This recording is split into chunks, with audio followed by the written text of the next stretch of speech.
नमस्कार, सुदर्शन न्यूज में आपका स्वागत है। मैं हूं मुकेश कुमार और आप देख रहे हैं जवाब तो चाहिए। जवाब तो चाहिए में आज हम जवाब मांगेंगे केंद्र और राज्य सरकार से कि आखिर कब तक मंदिरों पर वो अपना नियंत्रण बनाए रखेंगे और कब तक मंदिरों के हिंदू श्रद्धालुओं के पैसे से राज्य का कल्याण करने की बात करते रहेंगे।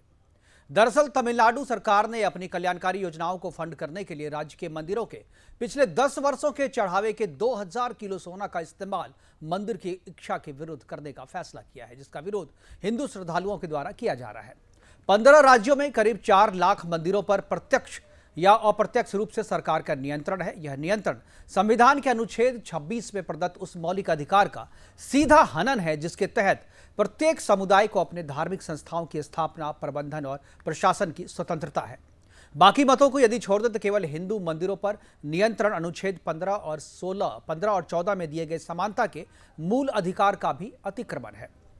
आखिर क्यों सिर्फ मंदिरों पर ही सरकार का नियंत्रण स्थापित है? सरकार जब मस्जिद में मौलवी कौन होगा, वह नमाज कैसे पढ़ाएगा और चर्च का पादरी कौन होगा, वहां प्रार्थना कैसे होगी, इन सब कार्यों में दखल नहीं देती तो फिर केवल मंदिर का पुजारी कौन होगा, वहां पूजा कैसे होगी, उनके चढ़ावे का इस्तेमाल कैसे किया जाएगा, इससे ही सरकार क्यों नियंत्रित कर रही है? आज हम इसी मुद्दे पर बात करेंगे और बात करने के लिए हमारे साथ होंगे बीजेपी के प्रवक्ता हमारे साथ होंगे। इसके अलावा वीएचपी के प्रवक्ता विनोद बंसल, कांग्रेस के चंद्रमोहन शर्मा और वरिष्ठ पत्रकार प्रेम कुमार होंगे। इसके अलावा हमारे साथ सुप्रीम कोर्ट के वरिष्ठ वकील संदीप मिश्रा भी हमारे साथ रहेंगे। इन सबसे चर्चा की शुरुआत करेंगे, लेकिन पहले देखते हैं एक रिपोर्ट, उसके बाद अपने मेहमानों के साथ चर्चा की शुरुआत करेंगे।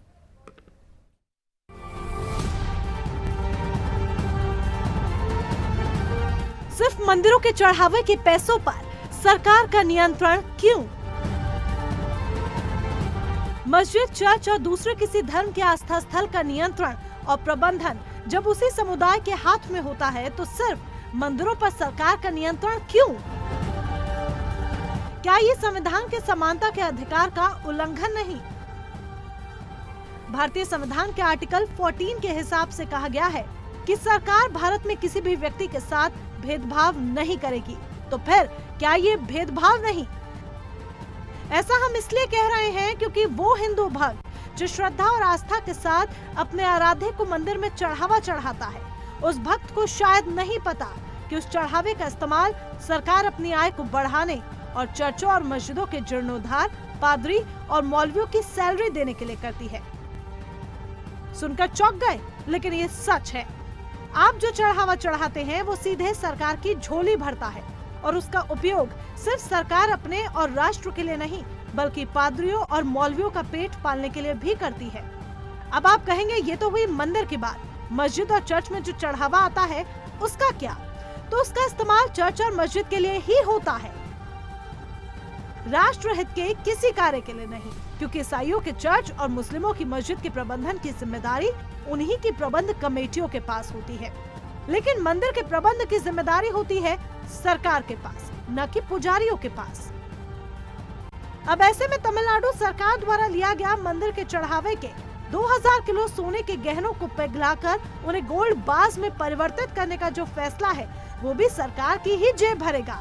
हालांकि सरकार इस पर सफाई दे रही है कि हम इसका इस्तेमाल मंदिर के इंफ्रास्ट्रक्चर पर ही करेंगे, क्योंकि हिंदू मंदिर की देखरेख, उनका रखरखाव सब सरकार के ही जिम्मे है। ऐसे में सुदर्शन सवाल करता है कि आखिर मंदिर के पैसों से चर्च की चांदी और मस्जिद की मौज क्यों?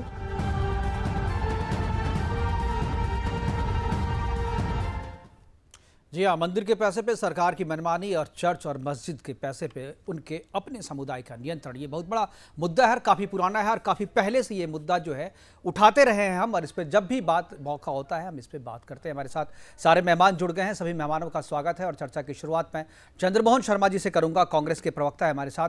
चंद्रमोहन जी, आवाज़ मिल रही है आपको? हेलो चंद्रमोहन जी, आवाज़ मिल रही है आपको?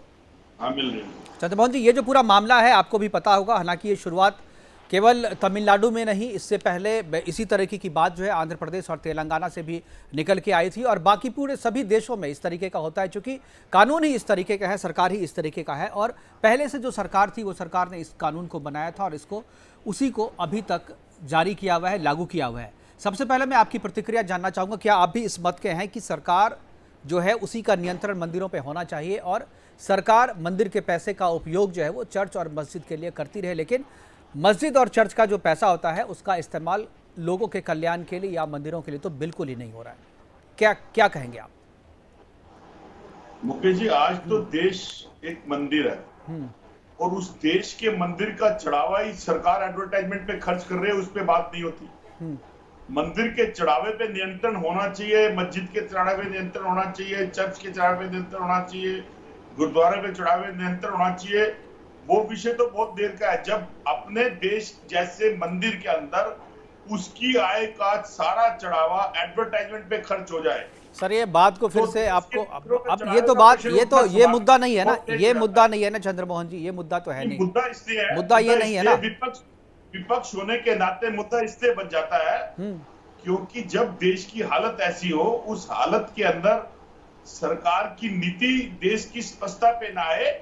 जिस विषय को आप पूछ रहे हैं उसका जवाब तो सरकार ने देना है, विपक्ष से नहीं देना है। हम विपक्ष में नहीं, चूंकि ये सिस्टम चूंकि आपका बनाया हुआ है, आपकी सरकार का बनाया हुआ है, तो जिम्मेदारी तो आपकी ही बनती है ना। आपने कुछ सोच के बनाया होगा।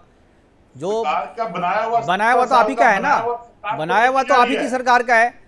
70 साल में जो सरकारों ने बनाया, कांग्रेस ने बनाया, मिलके बनाया, उसको तो सरकार बेच रही है। मैंने क्या बोला, देश एक मंदिर है, उस मंदिर की बनी हुई हर इमारतों को हाइपोथेटिकल सिचुएशन क्रिएट करना और उस पर बात करके समय हम खराब नहीं करेंगे। मैं जिस मुद्दे पे पूछ रहा हूँ आप उस मुद्दे पे बात करें कि मंदिर पे सिर्फ नियंत्रण, मस्जिद पे, चर्च पे नहीं। आखिर क्यों एक क्रिश्चियन मुख्यमंत्री जो है वो यह फैसला करेगा कि हिंदू धर्मावलंबियों का जो मंदिर है उसका चढ़ावा किस तरीके से इस्तेमाल में लाया जाए? इसका फैसला जो है कोई मुख्यमंत्री क्यों करेगा, कोई सरकार क्यों करेगा? इस बारे में मैंने आपसे पूछा। देखिए, इस विषय का जवाब मैंने वही बोला, इस विषय का जवाब हमारे बीच में अगर भारतीय सरकार, भाजपा के कोई अधिवक्ता बैठे होंगे, प्रवक्ता बैठे होंगे तो चलिए ठीक है, मैं समझ गया। आप विनोद बंसल जी के पास आऊंगा। विनोद जी, जिस तरीके से ये वीएचपी की पुरानी मांग रही है कि इस तरीके से नियंत्रण मुक्त किया जाए मंदिरों को, अब फिर से वो आंदोलन तो चल ही रहा है, लेकिन इस बीच मंदिर के 2000 किलो सोना, तमिलनाडु के 2000 किलो सोने का इस्तेमाल सरकार कल्याणकारी योजनाओं के लिए करेगी। कह रही है कि मंदिर का इंफ्रास्ट्रक्चर ही बढ़ाएंगे, लेकिन क्या 2000 किलो सोना क्या मंदिर के इंफ्रास्ट्रक्चर में लग जाएगा? बाकी पैसे का क्या होगा? मंदिर की संपत्ति को, भगवान की संपत्ति को हड़पने की एक कुचेष्टा है और ये हमेशा से सरकार की एक कुदृष्टि रही है।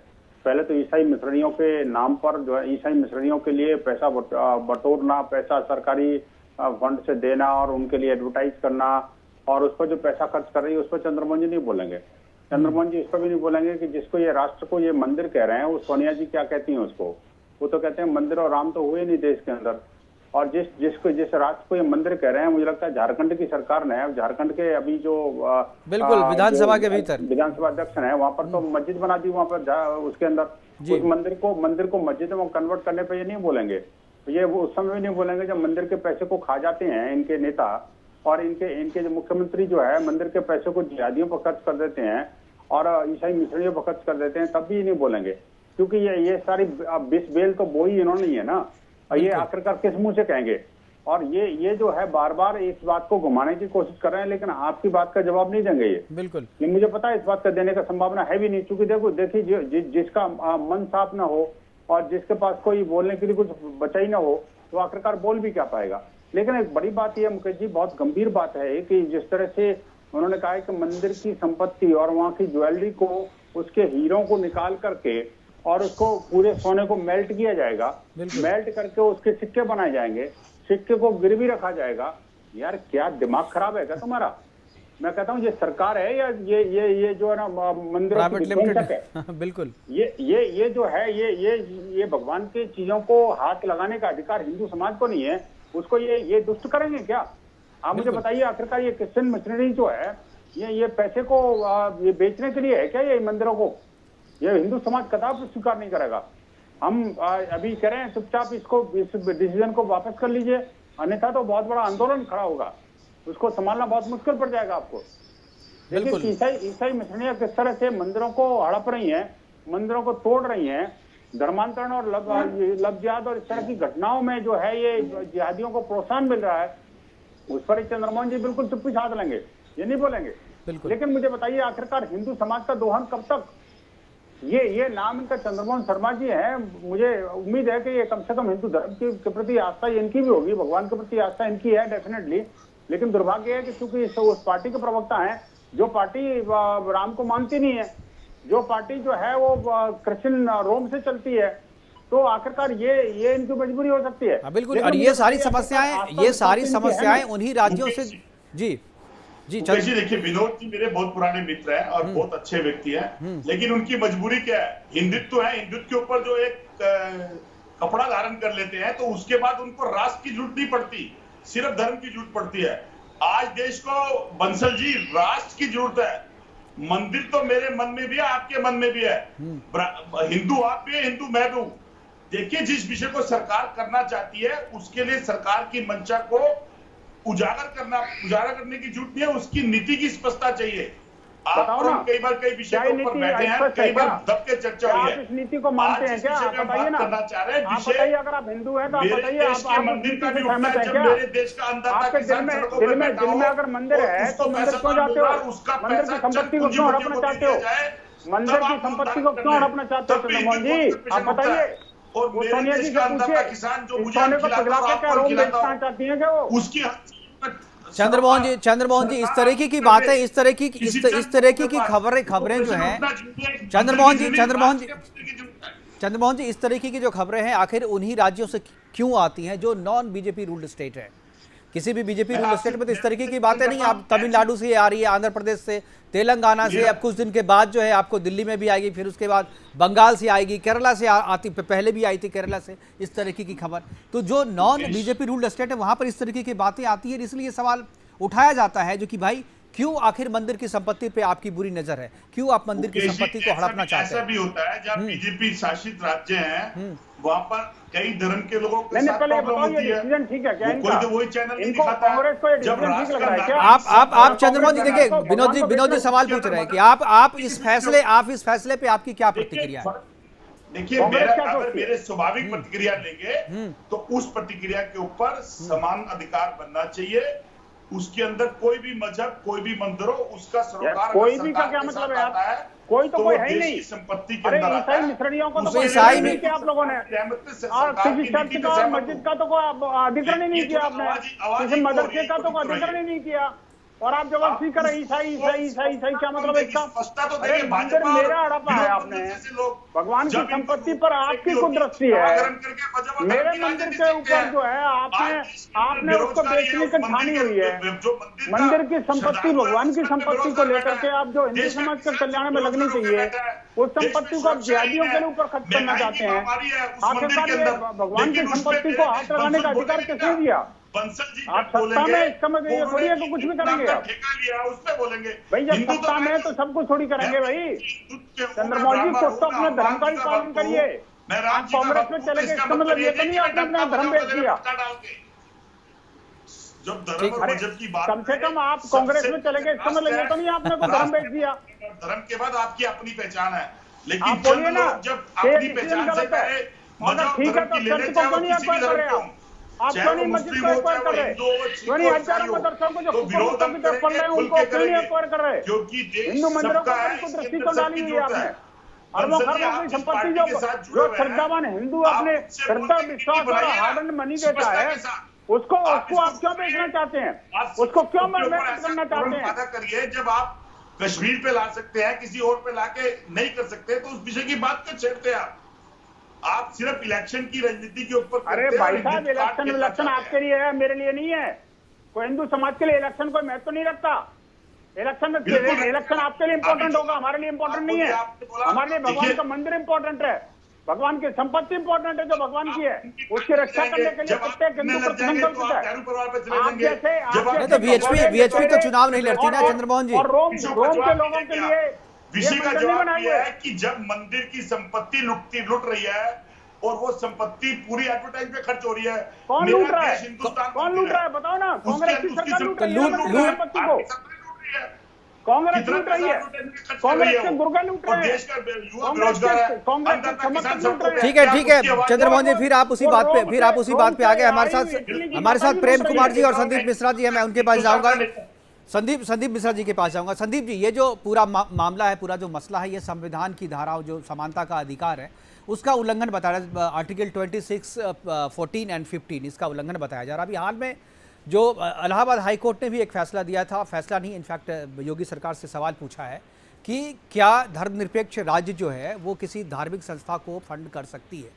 ये इस तरीके की बात पहले भी आ चुकी है और अलग अलग तरीकों से इस तरीके की बातें सामने आती रहती है।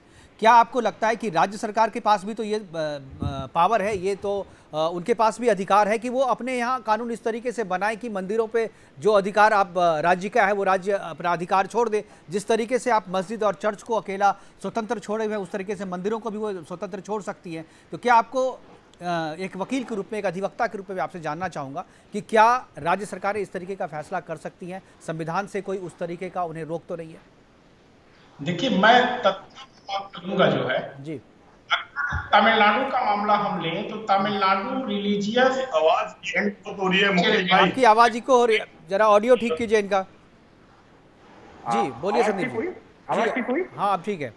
हाँ, मैं कह रहा हूँ Tamil Nadu Hindu religious and charitable endowment act 1959, अगर इसमें हम जाएंगे तो इसमें बहुत सारे उद्देश्य हैं जिसके लिए मंदिर के पैसे को खर्च किया जा सकता है। अब उसमें उद्देश्य मैं गिना रहा हूँ। उद्देश्य है हॉस्पिटल का निर्माण, उद्देश्य है विद्यालय का निर्माण। अब सवाल ये उठता है कि अगर हॉस्पिटल का निर्माण करना है, विद्यालय का निर्माण करना है, ये तो राज्य सरकारों का काम है। तो इनके निर्माण में इनके खर्च किए जाने के लिए केवल और केवल हिंदू चैरिटेबल ट्रस्ट का यूज क्यों हो रहा है? क्यों नहीं इस्लाम के मस्जिदों का यूज हो रहा है? क्यों चर्च के संपत्ति का यूज नहीं हो रहा है? केवल और केवल Hindu religious charitable endowment act क्यों बना, बाकी के लिए क्यों नहीं बना? अब मैं आता हूँ, आपने जो लीगल पॉइंट मेरे से उठाए कि क्या सरकारें कर सकती हैं ऐसा। देखिए, सुप्रीम कोर्ट और हाई कोर्ट के बहुत सारे फैसले हैं जिसमें बात आई है कि जो सेकुलर एक्टिविटीज हैं जो से जुड़ी नहीं है उसमें राज्य सरकारें दखल दे सकती हैं। जैसे कि कुंभ का मेला होता है तो कुंभ के मेले का प्रबंधन किया जाना होता है, सरकार। आपकी आवाज ठीक नहीं, शायद आपकी आवाज संदीप जी, आपकी आवाज ठीक नहीं आ रही है, कट के आ रही है बिल्कुल। मैं आपका ऑडियो मैं एमसीआर से कहूंगा जो एक बार ऑडियो ठीक करे पीसीआर। तब तक मैं प्रेम कुमार जी के पास जाना चाहूंगा। प्रेम कुमार जी, आपने पूरी चर्चा सुनी और पूरी बात भी सुनी होगी। संदीप कुमार जी, विनोद बंसल जी और जो चंद्रमोहन शर्मा है, उन्होंने अपनी अपनी बातें रखी। एक पत्रकार के रूप में मैं आपसे जानना चाहता हूं कि ये जो पूरा मसला है जिसमें कह रहे हैं कि मंदिर की संपत्ति पे सरकार का नियंत्रण नहीं होना चाहिए, और अगर मंदिर की संपत्ति पे आप करते हैं तो आप मस्जिद और चर्च की संपत्ति पे भी कीजिए, या नहीं तो सबको स्वतंत्र छोड़िए। जी प्रेम कुमार जी। मुकेश जी, बिल्कुल मुकेश जी, सुप्रीम कोर्ट ने भी अपने फैसले में कहा है, 2-3 फैसले ऐसे आए हैं जबकि ये साफ कहा है कि मंदिर की संपत्ति पर सरकार नियंत्रण न रखे, वो उसके रख रखाव पर उसकी भूमिका को हालांकि माना है अदालत ने, लेकिन संपत्ति पर नहीं माना है। एक बात क्लियर है सुप्रीम कोर्ट के भी हिसाब से। तो ये इस बात से हम भी सहमत हैं, सब लोग सहमत होगा कि मंदिर की जो संपत्ति है वो सरकार की नहीं हो सकती, ये एक क्लियर है। दूसरी बात ये है, महत्वपूर्ण बात मैं बता रहा हूं कि देश में 9 लाख मंदिर हैं, उसमें से 4 लाख मंदिर पर प्रत्यक्ष या परोक्ष नियंत्रण सरकार का है।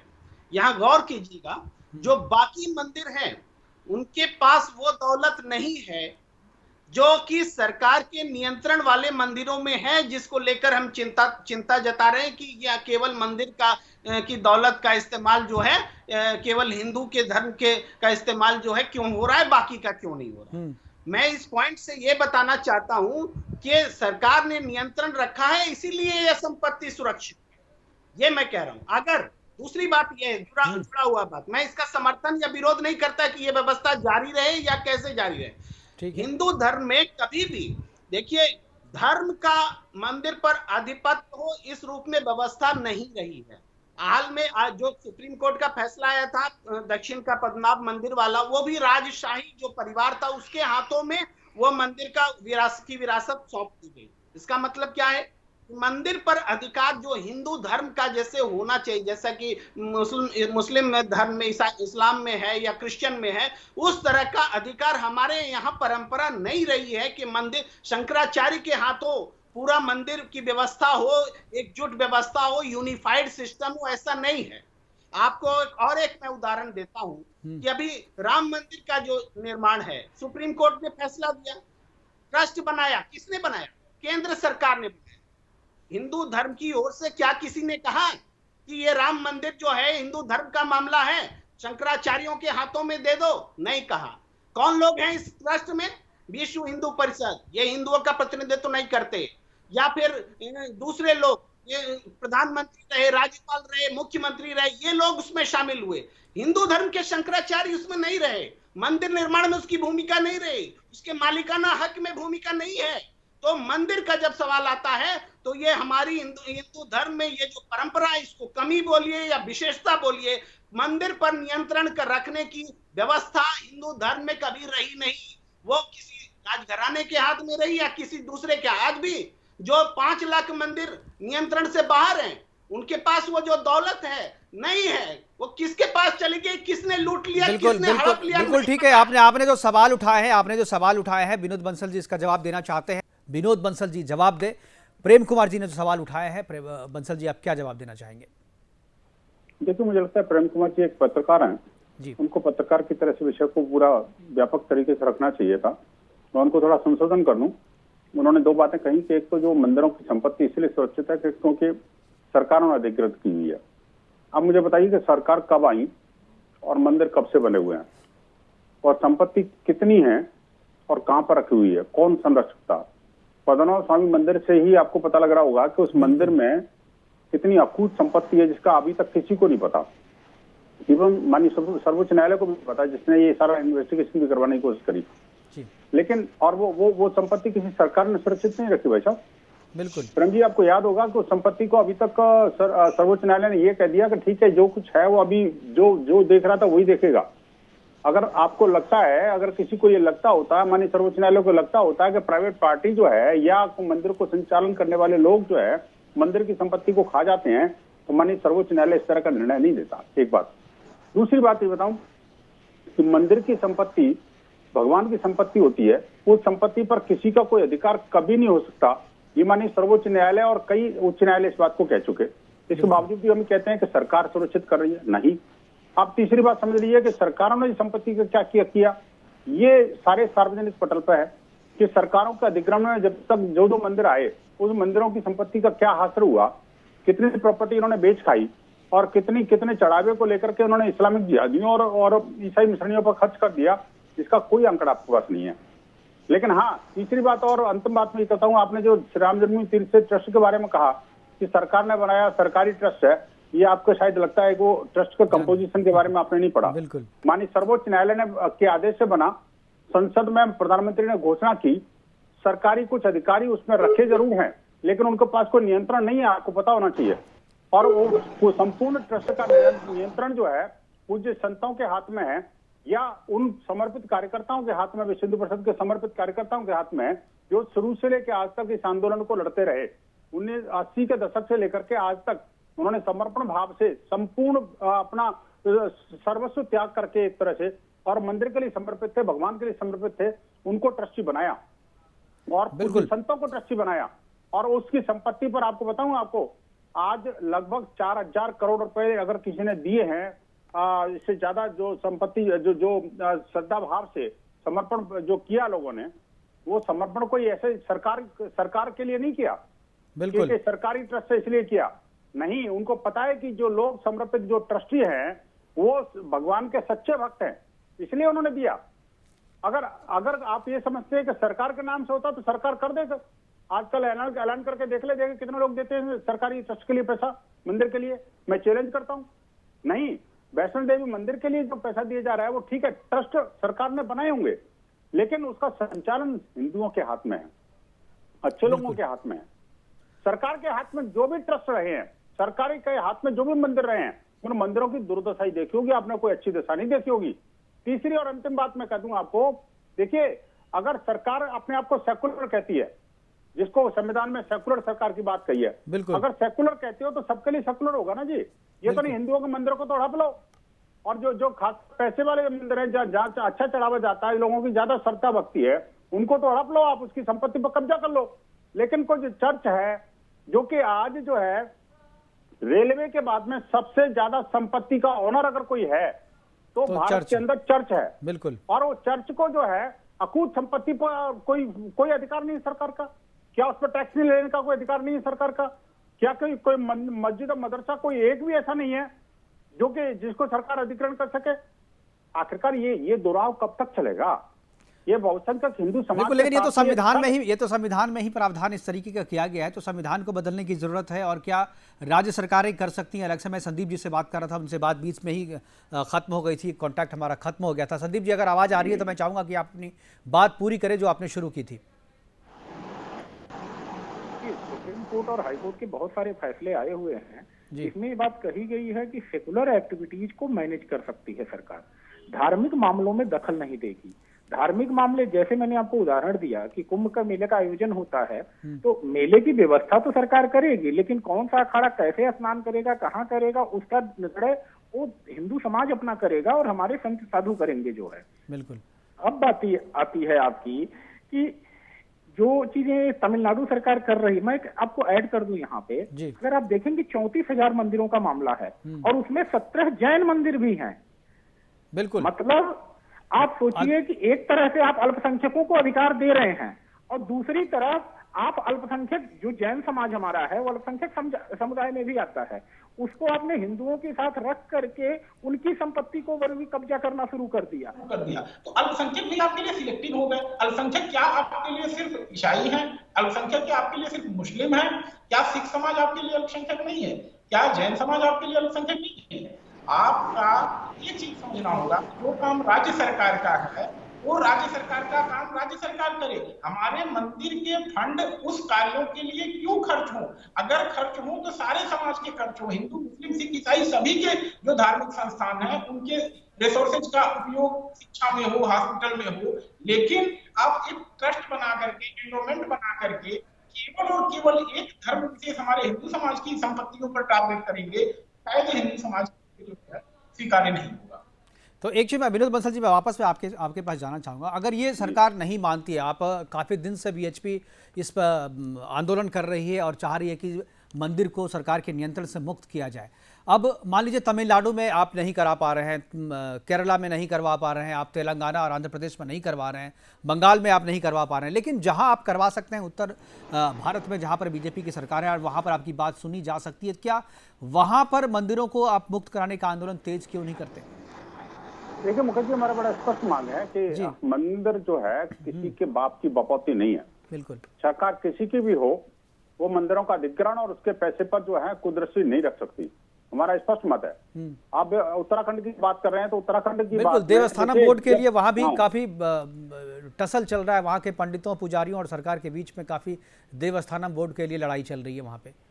देखिए वो जहाँ उत्तराखंड की बात है, उत्तराखंड में आपको बताया पिछली बार जब हमारी केंद्रीय मार्गदर्शक मंडल की बैठक हरिद्वार में हो रही थी, उस बैठक के अंदर पूज्य संतों का आशीर्वाद लेने और उनको कमिटमेंट करने के लिए स्वयं मुख्यमंत्री त्रिवेंद्र रावत वहां पर पहुंचे थे और हम सबने देखा कि उन्होंने पूज्य संतों का आशीर्वाद लेने के बाद में सबसे पहला कमिटमेंट यही कहा था कि मैं इस देवस्थानम बोर्ड को भंग करूंगा।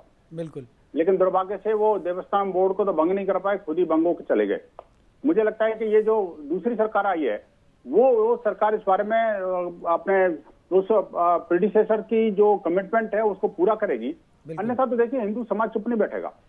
सरकार किसी की भी हो, मैं प्रेम कुमार जी को बता देता हूं आपको, ये आपका राजनीतिक मजबूरी हो सकती है, हमारी कोई राजनीति नहीं है, ना हमारी कोई मजबूरी है। हमारे लिए भगवान का मंदिर सर्वोपरि है, भगवान सर्वोपरि है, राष्ट्र सर्वोपरि है।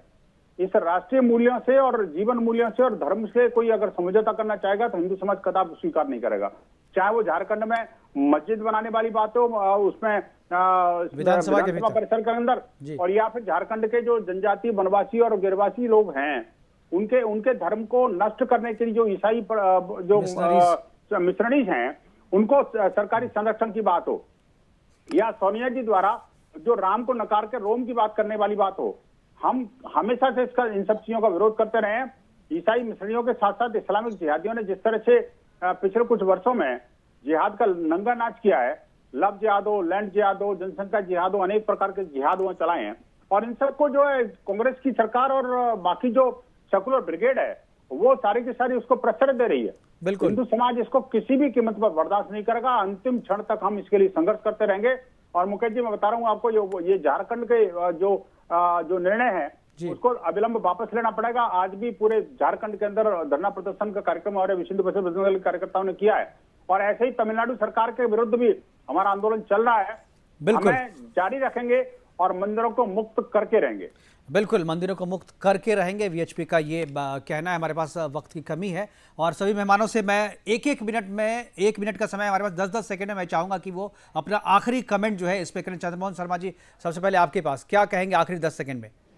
देखिए, मैं एक बात के लिए तो बिल्कुल विनोद बंसल जी के साथ हूँ और उसका मैं सहमत भी उससे, लेकिन एक शिकायत रही आपने कि आपने इसमें मोहरा विनोद बंसल जी को बना दिया, जबकि आपको भाजपा में इसको बिठाना चाहिए था, क्योंकि देश के अंदर सरकार और ताकतवर सरकार है और उसके रहते हुए उनके स्टेटों के अंदर आज मंदिर की हालत। देखिए, ये फैसला यहाँ इस डिबेट में तो होना नहीं था। ये जो पूरा प्रोग्राम है वो सरकार भी देख रही है और इसकी रिकॉर्डिंग सरकार के पास भी जाएगी। आपने विनोद बंसल जी को जो करा उसमें भाजपा का प्रवक्ता होना चाहिए था, ताकि उसको आज स्पष्ट से जवाब देना चाहिए था देश के सामने। ठीक है प्रेम कुमार जी, ठीक है, 10 सेकंड में आपने एक सजेशन दिया, अच्छी बात है। आगे से हम आपके सजेशन का ख्याल करेंगे। प्रेम कुमार जी। जी, मैं एक बात कहना चाहता हूं कि अगर विनोद बंसल जी एक हिंदू के तौर पर सोचें तो एक सरकार, अगर जो केंद्र में सरकार है वहां कोई गैर बीजेपी की नहीं कोई दूसरी सरकार होती, वहां पर मंदिर जो निर्माण ट्रस्ट बना उसमें जो सदस्य विश्व हिंदू परिषद के आज डाले गए तो बहुत खुश हैं, कोई दूसरे डाले गए होते तब क्या आप मानते? तब आज आप इसलिए मान रहे हैं। कुल मिलाकर के सरकार के हाथ में ये ट्रस्ट दिया गया, हिंदुओं के नाम पर दिया जाना चाहिए, शंकराचार्य की मौजूदगी होनी चाहिए, हिंदुओं को नहीं। ये विश्व हिंदू परिषद, आरएसएस, बीजेपी वही तो है। हिंदू है, शंकराचार्य की व्यवस्था। आपको अगर संत नहीं नजर आते तो उसका कोई ठीक है। संदीप जी आखिरी 10 सेकंड में कमेंट वाइंड अप करने का टाइम हो रहा है, बार बार इशारा हो रहा है। संदीप जी, समय हुआ है और उसे सुलाया नहीं जा सकता है। अगर राष्ट्र निर्माण करना है तो हिंदू समाज अपने मंदिरों की संपत्ति भी दान देने के लिए और खर्च करने के लिए तैयार है, बशर्ते कि पूरे राष्ट्र के सारे समुदाय के लोग आए, सबकी संपत्तियां उस योगदान करें, केवल और केवल हिंदू समाज। बिल्कुल हमारे पास समय की कमी है। सभी मेहमानों से सबसे पहले क्षमा चाहेंगे और सभी मेहमानों का धन्यवाद, हमारे साथ जुड़े और अपनी अपनी बातें आपने रखी। लेकिन जो सवाल इस डिबेट में उठाया गया कि मंदिर की संपत्ति पर आखिर कब तक सरकार अपना नियंत्रण करेगी, वो सवाल अभी भी है। और जब तक ये नियंत्रण सरकार खत्म नहीं करती, या नहीं तो जो समानता का अधिकार है, या तो सरकार सभी, या चर्च, मस्जिद और मंदिर सभी के संपत्ति पे अपना अधिकार करे, सभी का प्रबंधन सरकार अपने हाथ में ले, या नहीं तो जो सिर्फ मंदिरों का प्रबंधन अपने हाथ में लिया हुआ है, उनकी संपत्ति पर नजर गड़ाए हुए और उनकी संपत्ति से समाज का कल्याण के नाम पे अपना कल्याण कर रहे हैं, इन सबसे मुक्त जब तक नहीं करा जाएगा तब तक ये आंदोलन, तब तक ये बातचीत यूं ही जारी रहेगी। फिलहाल अभी इस प्रोग्राम में जुड़ने के लिए और देखने के लिए आपका बहुत बहुत शुक्रिया, बहुत बहुत धन्यवाद। आज के लिए इतना ही, दीजिए इजाजत, नमस्कार।